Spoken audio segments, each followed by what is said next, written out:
আবেগ একটা এমন শব্দ যেটা মানুষের মনের ভেতর থেকে আসে।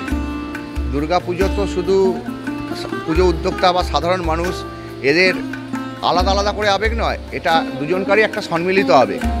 সাধারণ মানুষের যেমন তাদের ঠাকুরের প্রতি ভক্তি শ্রদ্ধা আবেগ থেকে তারা ভিড় করে ঘন্টার পর ঘন্টা লাইন দিয়ে প্রতীক্ষা করে মায়ের মুখ দর্শন করার জন্য, একটা ভালো মণ্ডপ দর্শন করার জন্য, তেমনি পুজো উদ্যোক্তাদেরও এটা একটা অত্যন্ত আবেগের জায়গা, যেখান থেকে তারা চেষ্টা করে সবসময় যে মানুষগুলো এত কষ্ট করে এত পরিশ্রম করে এত দূর থেকে তাদের ঠাকুর দেখতে আসে তাদের জন্য একটা ভালো পুজো উপহার দেওয়া।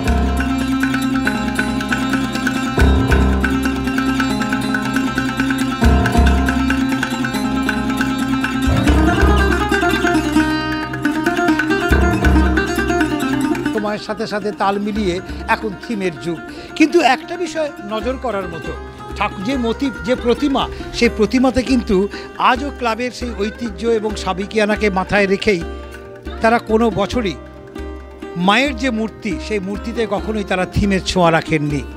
এই সম্মিলিত দুই তরফের যে পুজোকে কেন্দ্র করে একটা ভাবাবেগের জায়গা, সেইখান থেকে আমরা নাম রেখেছি আমাদের থিমের এবছরে আবেগ, যেটা মনের টান।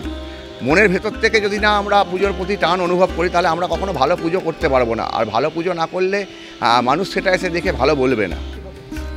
আশা করি তারা খুবই খুশি হবেন, দেখে ভালো লাগবেন। প্রতি বছরই যেরকম তারা আমাদের মণ্ডপ দেখে খুশি হন, তাদের ভালো লাগে, তারা আনন্দ পান, তারা এসে আমাদের মণ্ডপ দেখেন, মানে অনেক কষ্ট করে লাইন দিয়ে দাঁড়িয়ে তারা আমাদের মণ্ডপ দেখেন।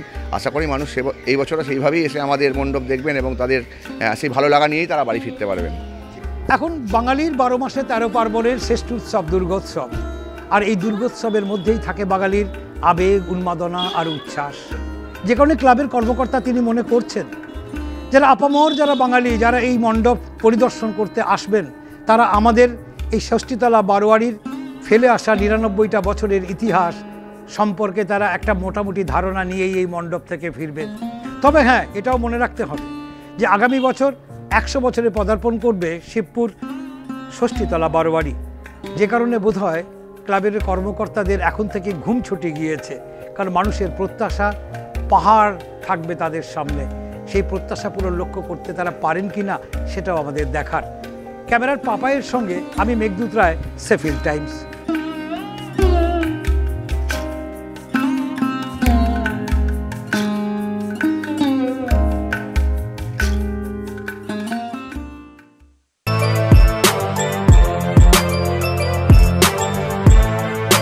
এখন অনেক বড় শ্রী লেদার্স, হাওড়া ময়দান।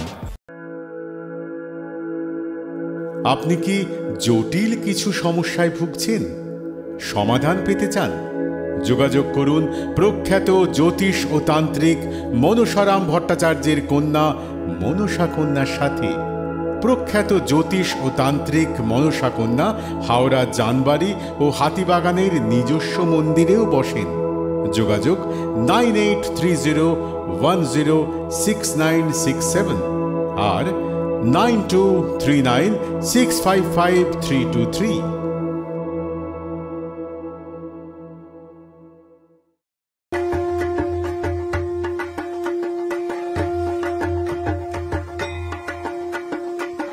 আপনি এবং আপনার পরিবারকে পুজোর সাজে সাজাতে সেজে উঠেছে শিবপুর গীতাঞ্জলি।